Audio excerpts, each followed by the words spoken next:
بلساني يفقهوا قولي أما بعد. Tuan-tuan, puan-puan yang dikasihi sekalian, hari ini kuliah subuh berdasarkan nota surah Ar-Ra'd ayat 22, muka surat 584. Nota tu tak cukup semua, dipinjamkan dari Masjid Kuning Batu 10 Ceras. Jadi saja hari ini nak pelembutkan hati sikit dengan kalimah Allah, muka surat 584. Ambil ayat 22. 584. Tak apa, dengar saja pun boleh, tak apa. Wala taqur rabi'ah. Jangan jadi orang yang keempat. Dengar yang tidak, tukang komplain pula ada. Jangan. Jadi semua tu hak Nabi larang, ya. Itu dia. Surah Ar-Ra'd, muka surat 584 ya. 584. Betul. Ayat 22. Jadi tuan-tuan, kita ikut terus. Saya baca, lepas tu baru tuan-tuan ikut. Ini tak ada apa ya, yang dengar pendengar tak apa. A'udzubillahi minasyaitonirrajim.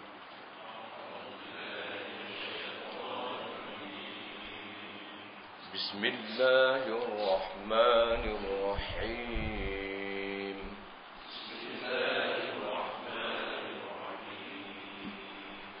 والذين صبروا ابتغاء وجه ربهم وأقاموا الصلاة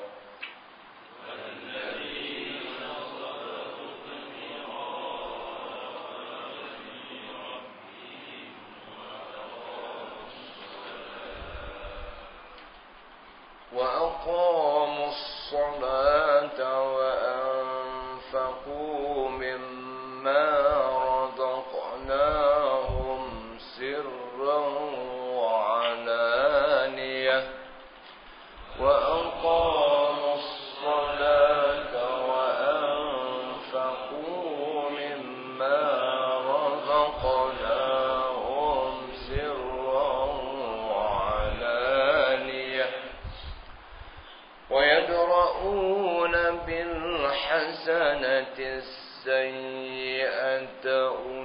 أولئك لهم عقبى الدار ويدرؤون بالحسنة السيئة أولئك لهم عقبى الدار جنات عدن يدخلونها ومن صلح من آبائهم وأزواجهم جنات عدن يدخلونها ومن صلح من آبائهم وأزواجهم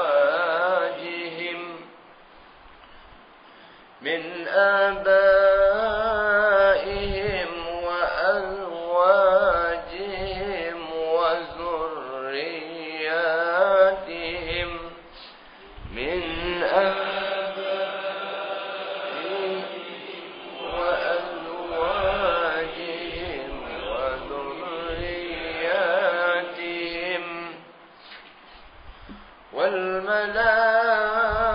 والملائكة يدخلون عليهم من كل باب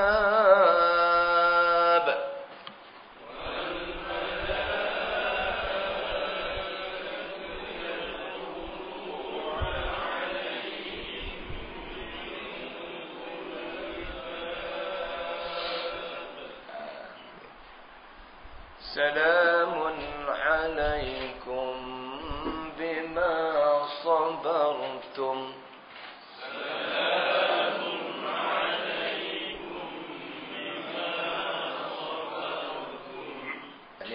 Kalau orang tahu baca lagu, dia akan baca dengan lagu yang sangat-sangat mendayu-dayu di sini.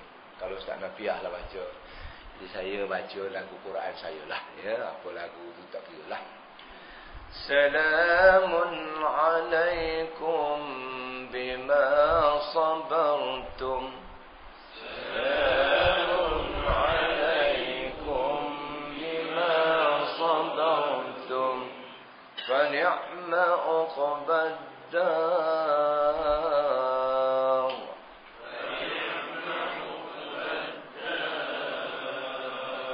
Okey, ayat akhir sekali, ayat 25 tu. Ayat 25 ni kalau orang terfaham bahasa Arab, orang terfaham lagu Quran, dia akan baca dengan lagu yang agak marah, lagu yang agak tegas sikit.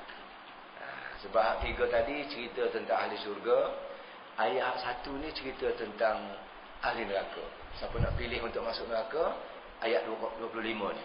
Belajar di sini boleh pilih kalau nak masuk neraka. Kalau masuk syurga, ayat 22, 23, 24 jadi. Jadi boleh ayat tu masuk neraka, bacanya kena kasar sikit. Itu dia. Jadi saya, ialah lagu saya lah. وَالَّذِينَ يَنْقُضُونَ أَهْدَ اللَّهِ مِنْ بَعْدِ مِيثَاقِهِ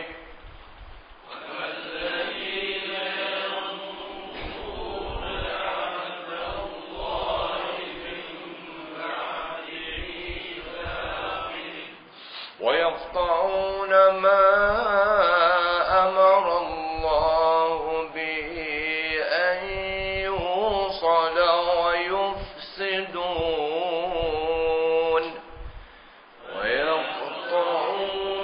ما أمر الله به أن يوصل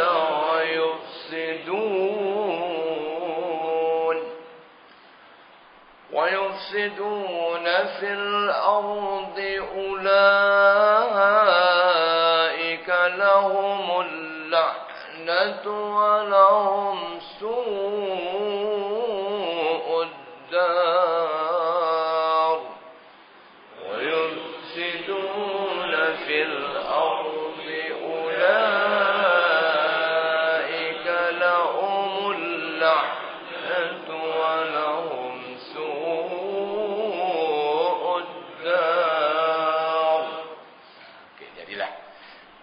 pagi ni sampai ayat 25 ya. Jadi sekarang hak bulan puasa dulu lagi. Bulan puasa dulu kita berpuasa, hidupkan bulan Ramadan dengan baca Quran. Apalah Ramadan kalau tidak dihiasi dengan Quran? Comel. Kemudian kita amalkan apa yang terkandung dalam Quran tu. Bulan puasa dulu kita sudah habis-habisan kita buat ya. Maka Quran dari situ malam ni masih lagi, pagi ni masih lagi kita nak ikut semangat Ramadan tu. Biar ni baca Quran sudah tadi. Kemudian huraian ni sikit ya. 22. Ayat 22. Ayat 22 ni tuan-tuan sekalian, dalam siri Allah mengajar Nabi, suruh Nabi ajak umat dia kalau nak masuk syurga. Kalau nak masuk syurga, ini di antara benda kena ada. Apa ni? Dan orang-orang yang sabar kerana mengharapkan keredaan Tuhan mereka semata-mata.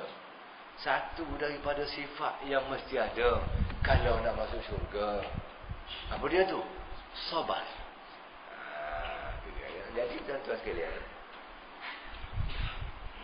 orang sekarang duk sibuk ni. Orang tu kata siapa yang boleh menentukan siapa ahli syurga, siapa ahli neraka. Orang ni pula kata syurga neraka tu hak Allah, hak mutlak Allah. Orang ni pula kata siapa buat baik dapat syurga, dapat baik, siapa buat jahat dapat jahat. Syurga tu rahsia Allah, neraka rahsia Allah, siapa pun tak boleh tentukan. Ini ada pula kumpulan itu mengatakan siapa sokong dia masuk syurga. Itu ayat bodek. Itu tafsir Quran cara bodek. Bodek golongan tertentu. Ini tafsir cara betul. Kalau saya bawa sebab tak nak bodek siapa. Apa dia? Tuhan kata siapa sabar, di antara sifat nak masuk syurga. Kalau nak kenal siapa ahli syurga, dia sebut, Tuhan sebut di sini. Tak ada siapa, Tuhan sebut terus. Satu daripada sifat dia kena ada, mesti sabar baik. Sabar tu pula terbahagi kepada 2, 3, 40. Saya sebut 2 je. Sebab 38 lagi tu saya belum belajar lagi. Jadi sabar tu ada bagi pada 2. Satu sabar kerana Allah semata-mata. Satu sabar kerana manusia. Apa makna sabar kerana manusia? Kenapa kamu tak belasak ustaz dia tadi? Tak boleh sebab bos aku ada situ. Aku sabar sebab bos aku ada situ. Sabar macam tu dah dapat pahala. Kenapa kamu tak marah dia tadi? Tak boleh sebab aku Tuhan suruh sabar. Itu baru dapat pahala. Sabar ni kalau kerana malu kerana bapak mentua, bos atau bapak saudara, apa segala macam, sabar macam tu tebal macam mana pun tak ada pahala. Syirik pula nak pergi situ. Dia membesarkan bos dia sama besar dengan Allah. Sepatutnya sabar ni kerana Allah. Tak sabar kerana bos. Aku kena sabar betul-betul sebab Perdana Menteri ada situ. Kalau tak ada Perdana Menteri di situ, berkecai gigi aku letup. Itu sabar kerana Perdana Menteri tak dapat pahala 1 sen. Dia nak ni, bukan saya kata, dia kata.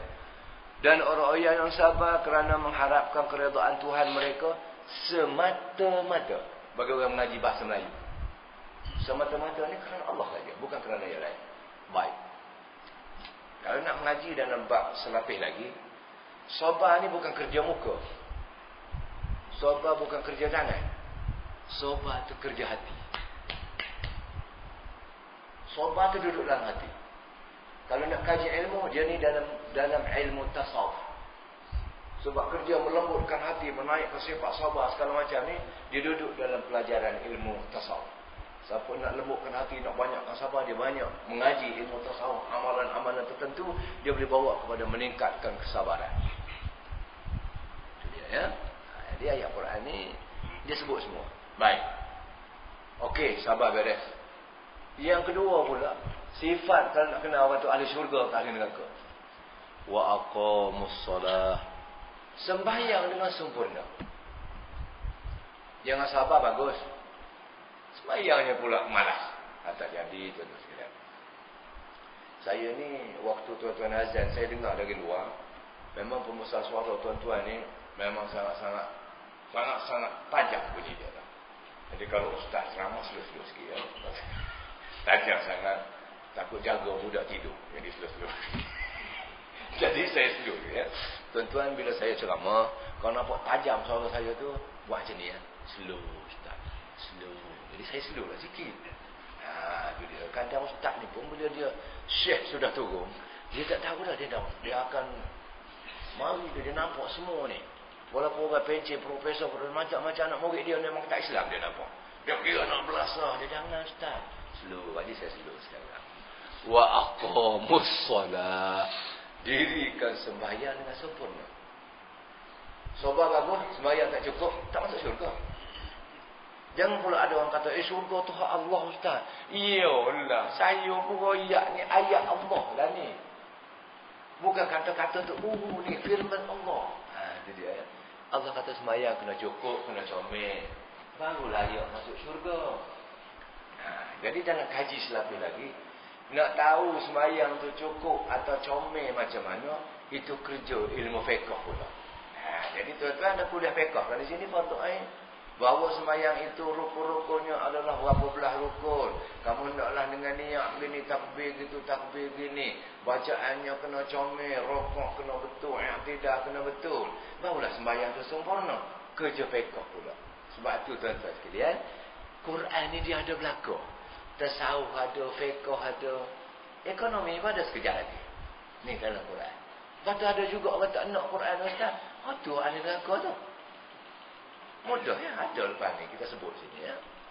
Jadi sabar kena baik, sembahyang kena sempurna di antara sifat orang nak masuk syurga ni.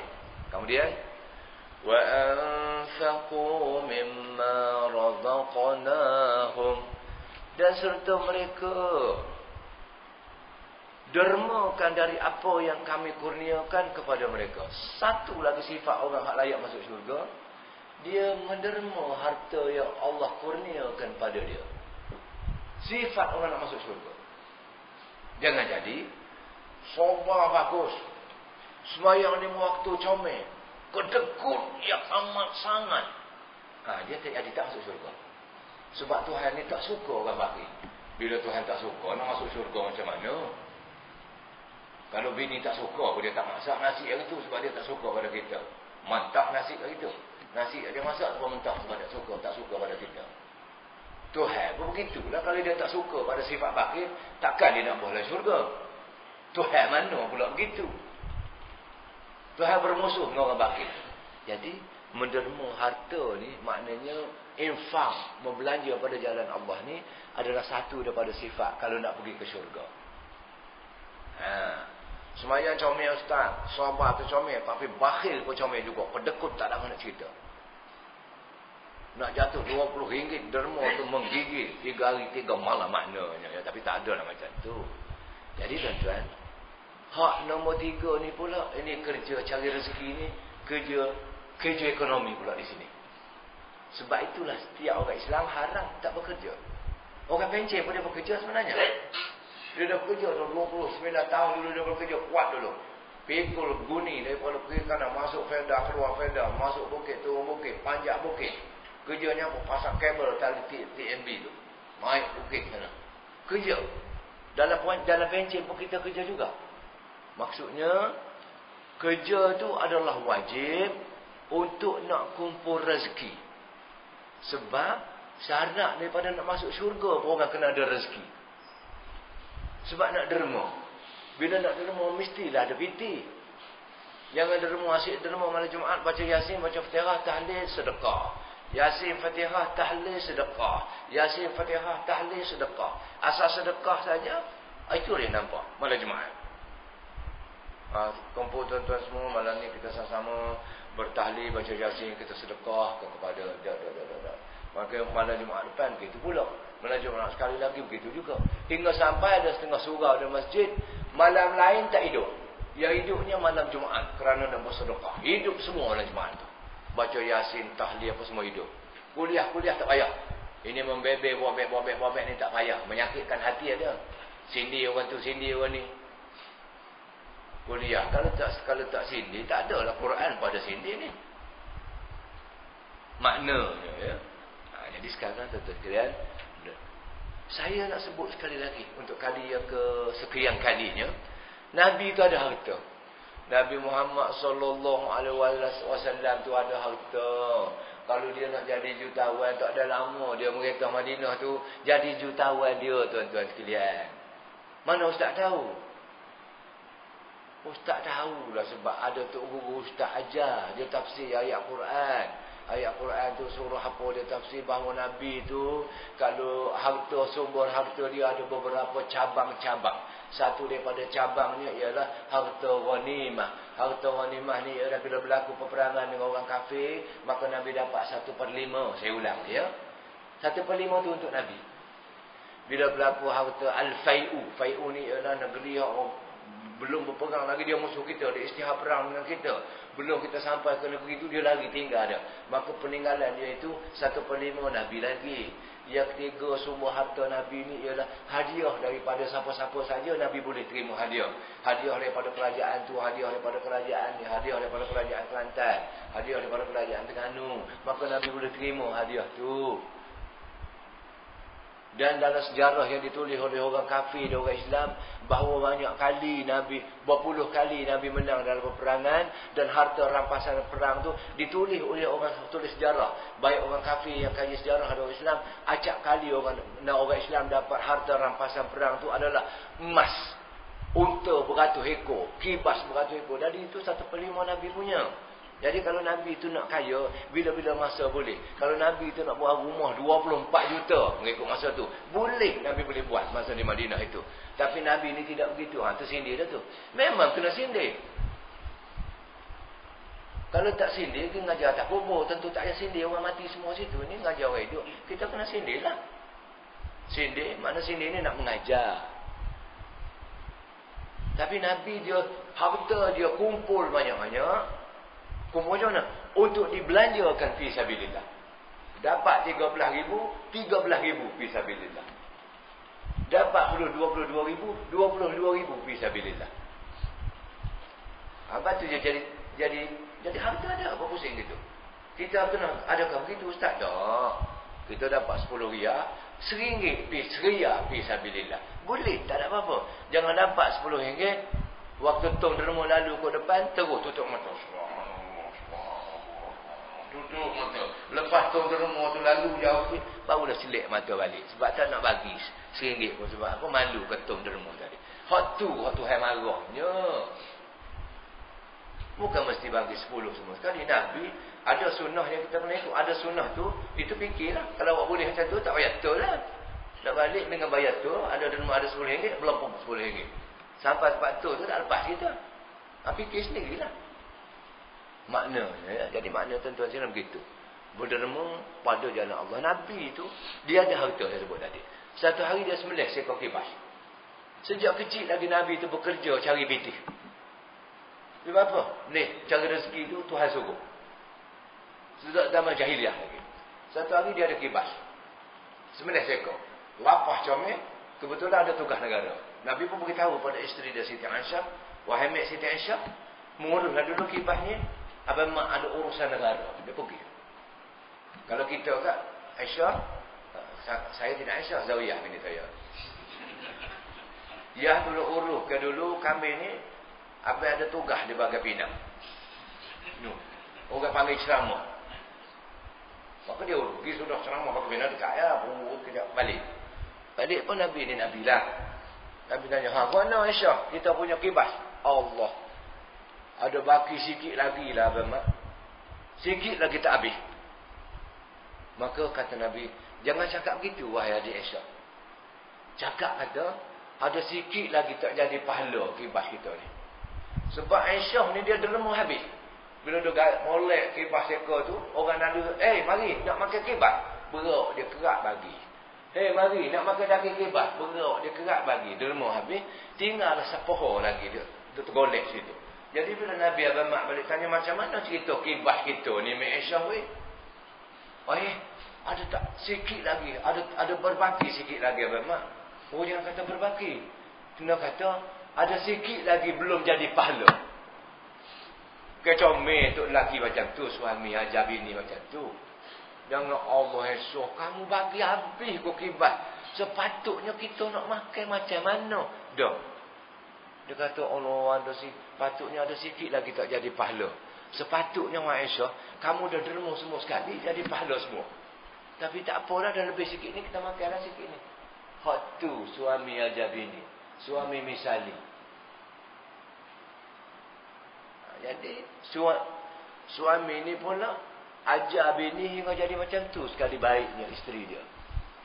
Jadi nak cerita pada kita, tu berderma, beri sesuatu. Di sini derma di sini khusus derma dengan duit. Bukan derma sedekah Fatihah, sedekah Yasin, tak ada masuk langsung sini. Derma di sini ialah sedekah, di sini ialah sedekah duit, sedekah harta untuk jalan Allah. Kalau nak jadi ahli syurga. Kalau bakhil, maka tentu dia tidak layak masuk syurga. Baik. Derma itu pula terbagi dua. Sirran wa alaniyah. Secara terang, secara senyap-senyap pun boleh derma, secara terang-terang pun boleh. Tu ajar. Cara senyap-senyap macam mana? Tak ada tulis. Lain kali kena tulis. Macam mana cara dia? Nombor akaun surah As-Sabah kita ni. Bank Islam akaun luarnya sekian-sekian tulis. Nombor akaun situ. Siapa yang ingin memasukkan derma dalam akaun ini dipersilakan. Tulis. Letak dinding comel sini. Maka tuan-tuan nak ada gaji. Hak pencen memang lagi awal. Tak bagi bulan lagi. Kerajaan Malaysia bayar pencen kita. Maka kita pergi senyap-senyap di Bank Islam tu ambil pencen kita gaji. Ambil 50 riyal. Tengok nombor akaun surat sawah. Tak. Dia masuk dalam lubang cash deposit dia panggil. Kerana tu cash itu dia keluar nombor. Dia tak banyak mana nak. Banyak mana nak bagi bintis dia dah. Kita pun tak. Perlu 50 riyal. Begini keluar kita. Sebab boleh derma. Tak ada siapa tahu. Kita ambil Tuhan saja. Ada sebut dalam Quran tu. Sirran. Cara sulit. Ni, depan saya termasuk saya ni. Ustaz pun jangan cakap saja. Follow juga. Kalau balik raya kampung masing-masing dulu, saya dah sebut dulu. Pergi sembahyang raya di masjid kampung kita. Dia tu imamnya ketar, baca ketubah sebab dah tua sangat dia. Orang muda tak nak seorang pun jadi tu imam ni. 4 bulan tak bayar lagi elang tu imam apa? Takkan nak pakai rubuk tu imam. Ini tu imam masjid di Selangor hak Jakim bayar tu 4 bulan dah tak bayar. Rakyat didulukan. Fitih tak tahu lagi lah kuana lah. Tapi rakyat tetap didulukan. 4 bulan dah tak bayar. Jadi tak apa, kita sembahyang masjid ni, masjid tu dah begitu, maka jumpa tu imam tu ataupun bendahari berapa nombor akaun masjid tu imam ni. Dia pun sebut, kita tak. Mari di Selangor ni, Darul Ihsan Selangor ni ya. Dia ihsannya banyak di sini, dapat duit lebih sikit kan. Perlu masuk dalam masjid kita. Tapi kena tahu tu imam tu. Sebab dia tak pernah masuk RM50 sebulan. Kejut dia ni makin mana pula pitih ni. Tu imam. Kalau salah masuk duit RM50 lebih tiap-tiap bulan tu, jangan terkejut. Itu ada hadiah dan ada sedekah dari saya. Sebab saya pun sembahyang masjid ni dulu, gini. Saya akan buat macam ni, Tok Imam, sampai hari kiamat. Beritahu dah Tok Imam tu, biar terkejut dia. Kena beritahu juga walaupun senyap-senyap, takut dia terkejut. Itu maknanya sirran, cara senyap-senyap. Derma yang keduanya pula ni, wa'ananiyatan. Secara terbuka. Secara terbuka, tong hak lalu nya krek kita pun ambil duit perang saja. Tolak orang sebelah tu. Kalau dia pejam mata, derma ni pejam apanya? Lepas ni baru boleh pejam. Tajam. Terang-terang kita. Mudah bagi kita. Ini Tuhan ajar semua. Tuhan ajar begitu sekali. Sirrul alaniyah. Tu nak masuk syurga. 3 ya. 3 sifat hak Tuhan nak confirm syurga ni. Di antaranya ada lagi dalam ayat ni, sabar kena first class, sembahyang pun kena baik sangat-sangat sempurna, kemudian suka menderma harta pada jalan Allah. Yang keempat ni yang paling payah sekali. Wa yadra'una bil hasanati sayyi'ah. Dan mereka pula menolak kejahatan orang lain dengan cara yang sangat baik. Ini dia. Menolak kejahatan orang lain dengan cara yang sangat baik. Ni ustaz macam ni mengajar ni patut beri penampak. Ustaz boleh balik dah kalau mengajar macam ni. Tu cara tak baik dia bagi pada kita tu ya. Dia kata, bukan surau ni, ke surau ni. Surau ni pun tak apalah. Maka kita ustaz tolak dengan baik. Tak apa, tunggulah biar saya habis mengajar dulu, saya baliklah. Tu bagus tu. Sabar tuan, bawa tenang. Tu cara baik. Saya beri contoh hak hidup selalu. Ustaz boleh juga kalau nak tolak saya kasar. Sebab ustaz ni pun keturunan panglima juga dulu. Tahu juga semua dua ni. Awak ingat saya ni potong kayu ke? Boleh tampar tak tampar. Kalau dengan awak ni, pergi subuh pun rumah saya, ajak bergocah, saya sanggup keluar bertumbuh. Beritahu je, bila masa, tempat mana. Kalau ustaz jawab macam tu, ke mana? Sebab ustaz ni dia manusia juga. Guru saya pun dulu belajar boxing 3 gelanggang dulu masa dia gelanggang. 3 gelanggang tuan ni. Tangan 38 jahitan. Ustaz pun boleh juga kalau nak baca. Tapi bodoh lah lagu tu. Sebab tafsir kata wa yadra'una bil hasanati sayyi'ah. Orang buat benda sakit hati pada kita, kita boleh tolak dengan sebaik-baiknya. Dia. Kalau ayat ni dibaca sebelum hari penamaan calon, tak gacah dia apa penama calon tu. Dia akan amal ayat ni, dah tak baca dulu. Pasal apa tak panggil saya suruh baca? Maknanya dia tak berlaku pedang samurai pergi mat. Tu orang tak mengaji semua je. Kata tak mengaji. Hak bergaduh tu tak kira kumpulan mana, dia tak dapat mengamalkan ayat ni. Kalau bergaduh sungguh kadang-kadang tak ada gaduh apa pun, sibuk je. Ada juga. Itu tak sekira hak luar tajuk. Hak dalam tajuknya ialah orang beri najis pada kita, kita balas bunga. Itu hak Quran suruh. Surau Jalan 3 ni tidak peka kepada ketenteraman awak. Misal saya bagi misal ya. Tidak peka kepada masyarakat keliling. Bising terlalu kuat. Sepatutnya speaker pembesar suara terpasang dalam surau saja. Jangan kuat-kuat. Terkejut budak sawan, bini sakit, tercirit di rumah. Itu ayat dia bom bagi pada kita. Kita orang cerdik. Jawab dengan baik. Betul tu dia kata tu. Kalau kena bini dia atau penyakit sawan, bila kita keras sekali, jadi dia sawan. Jadi lagu mana? Kita kena fikir benda macam tu. Ni dia. Jangan marah ustaz, saya beritahu ni mengikut pendapat saya. Pendapatan orang pencet. Pendapat saya, ya. Maknanya betul dia tulis tu. Dia ada tulis sahabat tu. Jadi betul tu. Fikir molek-molek, ya. Yang kedua, orang menulis ni mesti dia cerdik tahu. Kalau tak cerdik, dia tak boleh tulis lah surat khabar. Dia cerdik. Jangan lupa. Jangan ingat kita aja cerdik. Orang lain pun cerdik juga. Dia. Saya ni, pengalaman saya mengajar. Saya ni waktu mengajar ni kadang-kadang derah juga suara dah. Bila saya mengajar pagi esok, seorang doktor, PhD, dalam ni educated beliau lah. Dia kata apa? Orang perempuan. Terima kasihlah ustaz sebab mengajar semalam kuatnya tu. Saya tak boleh pergi ustaz sebab saya beranak kecil. Tapi saya boleh dengar kuliah ustaz tu di rumah saya sebiji-sebiji. Terima kasih banyak-banyak ustaz. Dia pula lagu tu. Kalau nak tahu Dr. Azmah tu, Maktab Pondok Islam tak ada seorang doktor tu. Dia beritahu gitu. Terima kasih ustaz sebab ustaz mengajar semalam comel sangat. Saya tak boleh pergi surau ustaz sebab saya beranak kecil. Tapi saya boleh dengar dari rumah saya sebiji-sebiji. Dia tu pun orang cerdik juga. Hak menulis surat khabar, dia pun orang cerdik juga. Bertembung dua-dua cerdik. Dia kata apa? Kita nak amal ayat ni. AJK surau mesti lebih cerdik. Itu dia. Apabila tembung cerdik sama cerdik, AJK surau mesti lebih cerdik lagi. Itu dia. Macam mana lebih cerdik? وَيَدْرَؤُونَ بِالْحَسَنَةِ السَّيِّئَةِ. Hendaklah layan segala komen-komen segala macam ni dengan bijaksana dan dengan baik. Yakni mana yang boleh adjust, kita adjust. Mana yang boleh makan dua, kita makan dua. Mayaji. Mana yang boleh soseh, kita soseh. Soseh ni tolak sini, tolak sini, tolak sana, tolak sini. Ini orang yang lebih cerdik. Jadi awak pun dalam kemenangan, kita pun dalam kemenangan.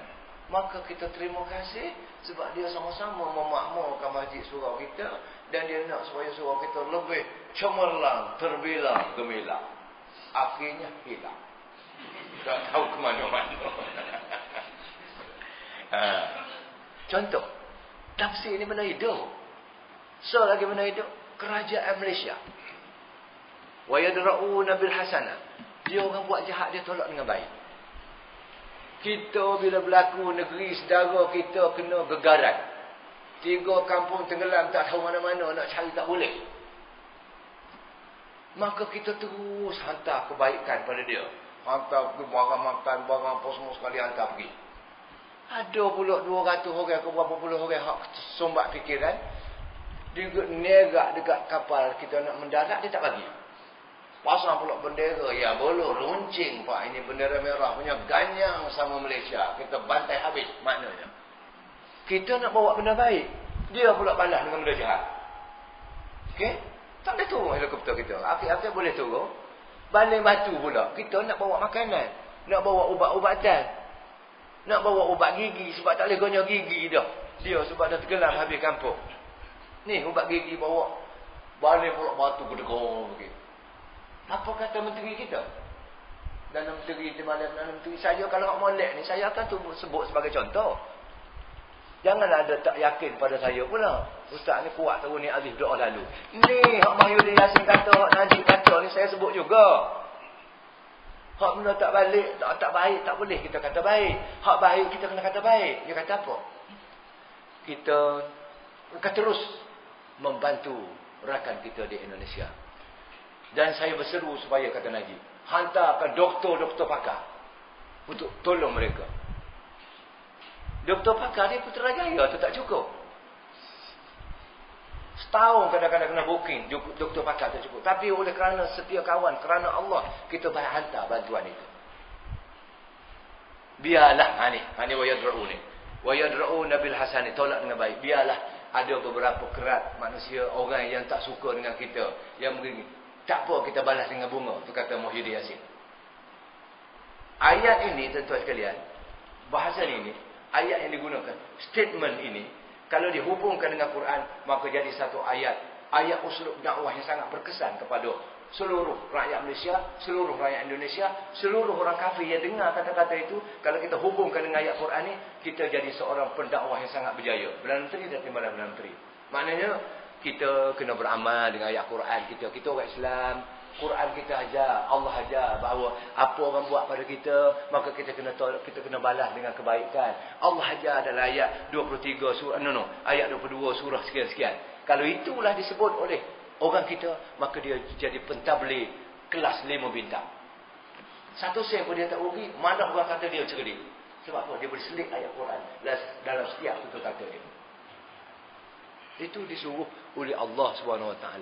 Jadi kita sekarang, tuan-tuan dan puan-puan sekalian, kalau nak jadi ahli syurga, di antara sifat yang kena ada 4 perkara ni. Okey? Lepas tu, mana Ustaz kata ahli syurga, mana dia? Ujung tu baru Tuhan sebut. Tuhan ni macam tu lah dia. Dia sebut apa benda ya, baru legap dia beritahu apa balasan dia. Ulaika lahum uqbaddar. Untuk mereka semua tu, balasan yang sebaik-baiknya pada hari akhirat.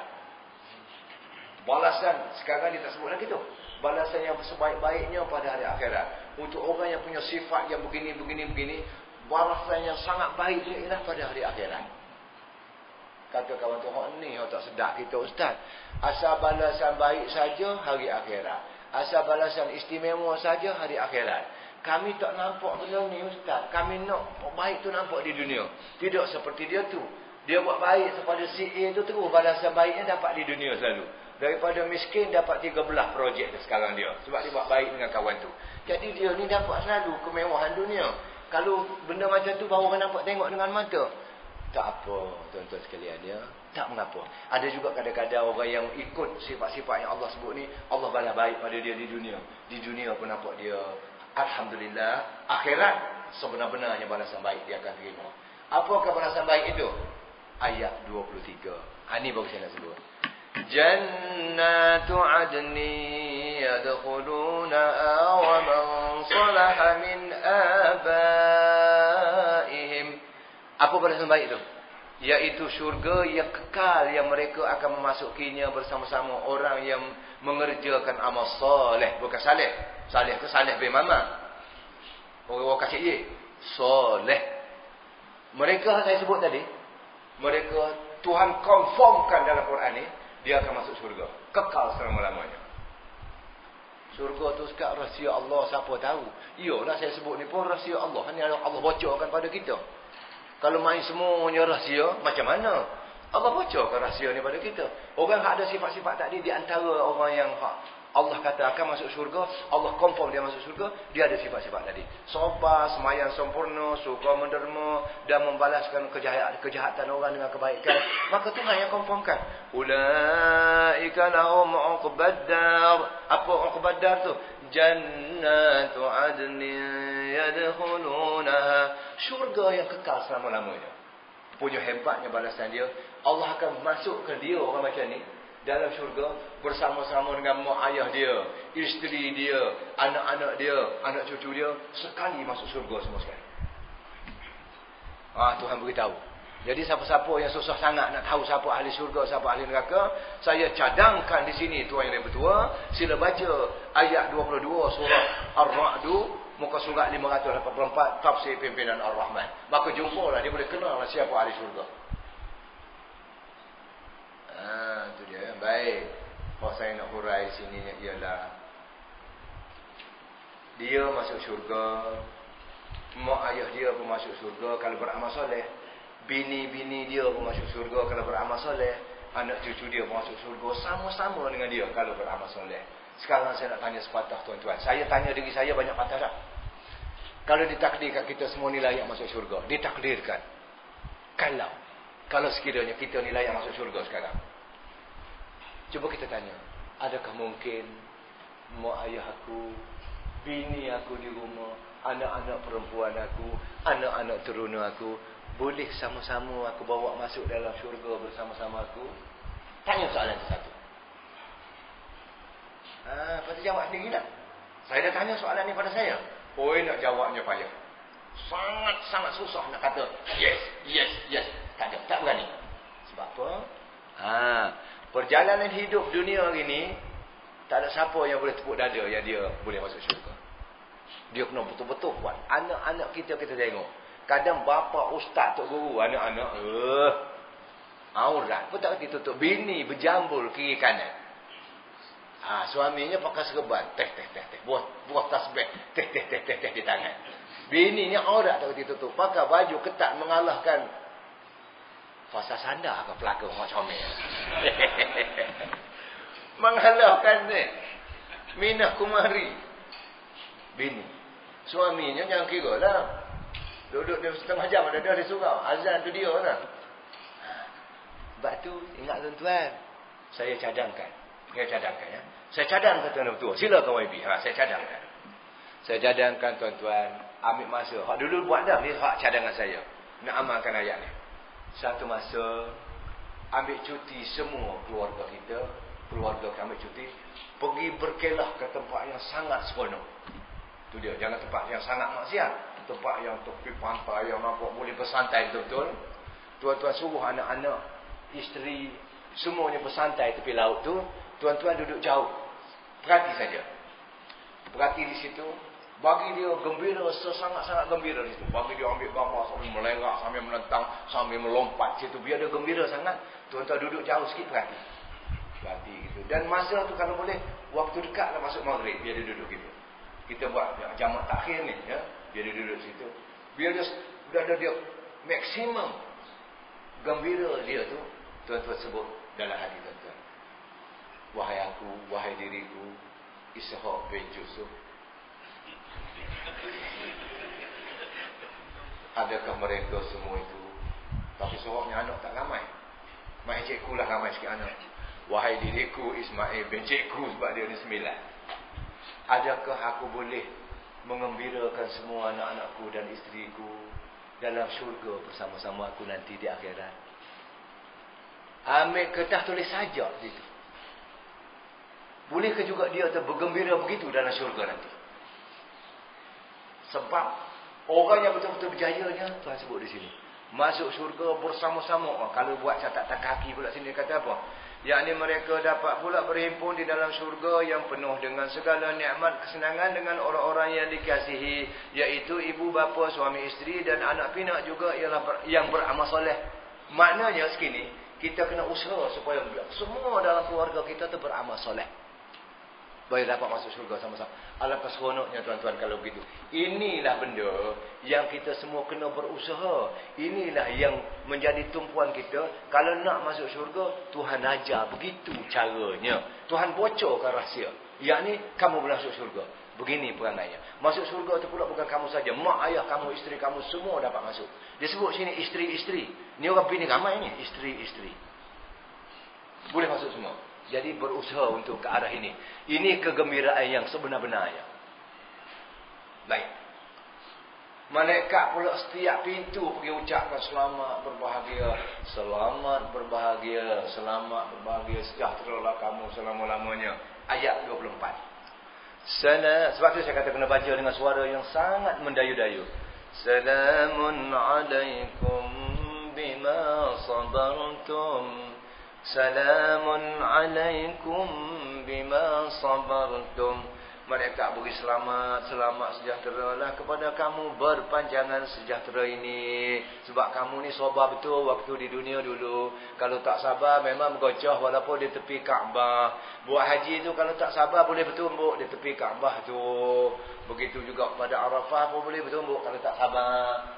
Orang perempuan kalau tak sabar, tak nak semayang. Sebab apa? Nak semayang ni kena basuh muka, ambil wuduk semua sekali, pakai comel-comel, make up, tempat-tempat dah, ambil semua. Kalau tak sabar memang tak semayang. Kena tukar pakaian pula, pakai telepon segala macam. Orang lelaki pun begitu. Kalau tak sabar memang tak nak pergi Mekah tu.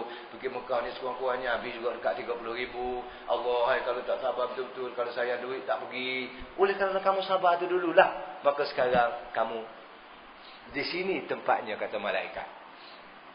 Kemudian fa ni'ma uqbaddar, maka amatlah baiknya balasan amal kamu di dunia dulu. Habis di situ. Itu ahli syurga.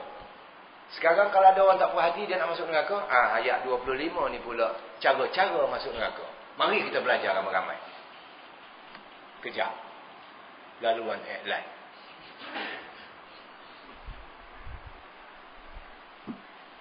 Quran ni diajar belakang. Nak masuk syurga pun dia ajar, nak masuk neraka pun dia beritahu. Lepas tu, pilihlah mana satu. وَالَّذِينَ يَنْقُضُونَ أَهْدَ اللَّهِ مِنْ بَعْدِ مِيثَاقِهِ وَيَقْطَعُونَ مَا أَمَرَ اللَّهُ بِهِ أَنْ يُوصَلَ وَيُفْسِدُونَ فِي الْأَرْضِ أُولَئِكَ لَهُمُ اللَّعْنَةُ. Bila laknat tu laknat. Dan sebaliknya orang-orang yang merombak, mencabuli perjanjian Allah sesudah diperteguhkannya dan memutuskan perkara-perkara yang disuruh oleh Allah supaya dihubungkan, serta mereka pula membuat kerosakan dan bencana di muka bumi, maka mereka itu beroleh laknat dan mereka pula beroleh balasan hari akhirat yang seburuk-buruknya. Ada 3 perkara di situ. Ya tuan-tuan kena belajar. Satu, orang yang memutus, merombak perjanjian dengan Allah. Bila kita berjanji dengan Allah ni? Semua orang Islam berjanji dengan Allah. Bila? Apabila kita mengaku orang Islam. Bila mengaku Islam, perjanjiannya terikat dengan Asyhadu an la ilaha illallah wa asyhadu anna Muhammadur Rasulullah. Itu berjanji dengan Allah. Walaupun pendek, dia akan bawa arti begini. Arti pendek perjanjian itu ialah, aku naik saksi tiada Tuhan lain yang layak disembah melainkan Allah SWT, dan aku naik saksi bahawa Nabi Muhammad itu pesuruh Allah. Itu janji pendeknya. Huraiannya ialah 30 juzuk Quran ni. Janji, isi perjanjian sebenarnya dalam 30 juzuk Quran ni. Siapa yang tak mengamalkan apa yang suruhan wajib dalam Quran ini, sengaja dia tak amalkan, sengaja dia tolak, dia telah merombak perjanjian dengan Allah. Dan orang ni confirm masuk neraka kalau dia mati tak ada taubat. Jadi orang mana-mana payah nak cari ahli neraka tu, ni dia. Kalau nak tahu ahli neraka, orang yang merombak perjanjian dengan Allah. Apa rombak perjanjian dengan Allah? Allah kata tutup aurat tu wajib. Wajib tutup orang Arab tu sebab negeri dia berdebu. Negeri kita ni tak ada apa-apa, buka pun tak apa, tambah rambut kita ni kecomel. Tu kalau mati waktu tu, confirm masuk neraka. Sebab dia lawan ayat Allah Subhanahu Wa Taala. Jadi kesusuk. Allah kata ayat dalam Quran dia kena amal semua sekali. Dia kata kita pilih-pilih mana sesuai dengan negara kita, kita amal. Kalau tak sesuai dengan negara kita, tak ada amal. Mati waktu itu, confirm masuk neraka. Wali'azubillah. Sebab dia tolak Allah SWT. Allah ni tolak satu ayat saja, dia kata tolak semua sekali. Allah kata semayang tu wajib 5 waktu. Sebut dah tadi. Dia kata tak apalah semayang tu. Ada masa kita semayang, tak ada, tak apa. Program kita ni kalau nak semayang tak boleh terganggu. Maka kita untuk hari ni tak payahlah semayang ni, kita nak selesaikan kita punya program ni. Programnya apa dia? Bentang bajet. Bentang bajet tu sampai lari habis waktu semayang. Kalau berlaku ni bukan di Malaysia, di Mesir. Dia bentang bajet tu sampai tak semayang asar. Tu kalau dia bajet tu lebih penting daripada semayang asar, mati waktu itu masuk neraka. Itu dia ya. Yang ramai. Tuan-tuan dan puan sekalian, sekarang nak hurai secara, bila penutup ni kena panas sikit tau. Sebab nak makan kejap lagi Nak tutup dah ni. Hak satu tu. Yang kedua, memutuskan benda hak Tuhan suruh sambung. Saya dah sebut dulu. Memutuskan benda hak Tuhan suruh sambung ni, Tuhan kata silaturahim tu kena sambung. Baik yang tahu orang Islam kena berbaik ni. Oh dia tak putus 13 tahun dah tak tegur. Maka orang ni confirm masuk neraka kalau dia mati tak datang. Saya dah baca dulu. La yadkhulul jannata qati'un. Tidak akan masuk surga orang yang memutuskan hubungan silaturahim. Tuhan juga Nabi kata tu wahyu dari Allah. Yang ketiga, wa yufsiduna fil ardh. Sukamna buat benda-benda yang boleh merosakkan dunia. Ketenteraman. Orang macam ni pun, maka di antara sifat-sifat orang masuk neraka. Baik. Jadi dalam huraian penutupnya begini. Tadi Tuhan cerita kalau nak masuk syurga, ini di antara sifat yang ada. Oh, ni saya ringkas je. Ni Tuhan cerita kalau nak masuk neraka, ini sifat yang ada. Baik. Sekarang saya nak beri contoh berhubungan dengan hal semasa. Kalau ada satu persatuan di Sabak Bernang, persatuan anak-anak Jawa, Tanjung Karang. Dalam persatuan dia ni, dia ada perlembagaan. Dalam perlembagaan dia tu, isi perlembagaan dia buat tu membawa kepada benda-benda yang membawa kepada memperlekehkan hukum Allah, memperlekehkan sembahyang 5 waktu, memperkecilkan apa yang ada dalam Quran.